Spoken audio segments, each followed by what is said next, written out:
4 hearts. 4. Still. Only 4.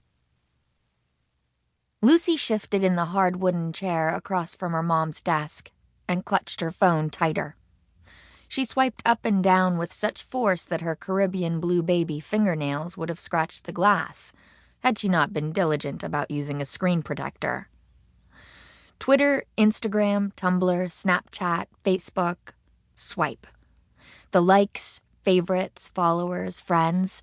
She had enough. Enough for her ranking on the Pulse app to be higher than 4. 4? Swipe, swipe, swipe, swipe. The pink plastic bracelet the bouncer had secured around Lucy's wrist danced up and down, the same way she had last night, after name-dropping her way into the hottest new club in San Francisco's Tenderloin district.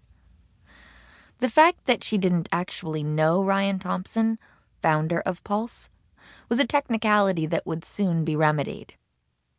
Her heart, our fingers are on the pulse, heart, tea, only given to Pulse employees, opened doors closed even to most of Silicon Valley's elite. She'd snagged it from a hipsterpreneur 6 months ago at a party in Fremont.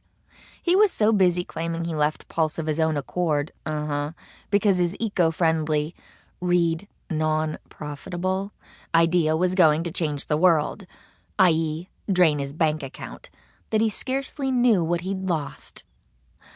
All it took was a deftly spilled cocktail, an exorbitant dry cleaning bill, and Lucy's favorite tank. Note, pomegranate margaritas don't come out of silk. But it was worth it.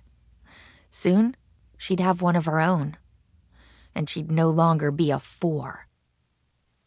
4 hearts. Really? The likes on her Instagram story from last night alone should have bumped her up to a 5. Thumping. But here she sat, still at 4, still thudding.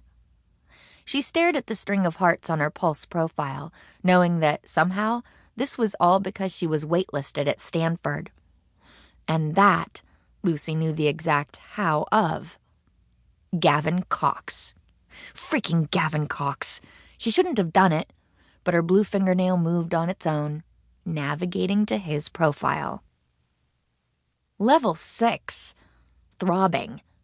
Gavin Cox was throbbing and she was thudding? If only she possessed a male member and a wingspan like Michael Phelps, she'd be throbbing too. But now that high school was over, winning state would no longer be a crutch for Gavin, and his pulse would plummet. He'd be lucky to be beating a measly 3. Lucy was tempted to knock her mom's expansive cherrywood desk, but Lucy Katz didn't believe in luck. Lucy Katz didn't hope. Lucy Katz didn't dream. Lucy Katz did. She knew what she wanted. And it wasn't this. Thudding and waitlisted and this drab third-floor office in this mud-brown building in this sad little Sunnyvale office park. So it wouldn't be. Tired of the edge of the chair digging into the soft underside of her knees, she scooted forward until her wedge sandals reached the floor. Her mom was 20 minutes late. As usual.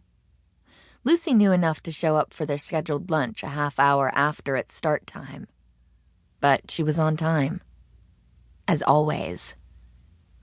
Lucy planned like other people breathed. Which was why she wasn't nervous about Stanford. It was a blip. A minor inconvenience. Nothing that an internship at Pulse wouldn't wipe away like a hard reset on her MacBook Pro.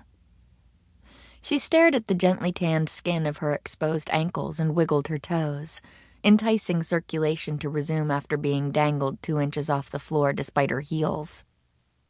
She pulled her pink and white striped notebook onto her lap and leafed through the pages, refreshing herself on all the notes she'd taken thus far on ValleyStart, the summer tech incubator program she was about to begin. The 5-week competition ended with one team winning an internship at Pulse. If she succeeded, please, she'd spend the rest of the summer at Pulse with Ryan Thompson. And pulse? Well, not even Stanford could ignore a pedigree that included pulse.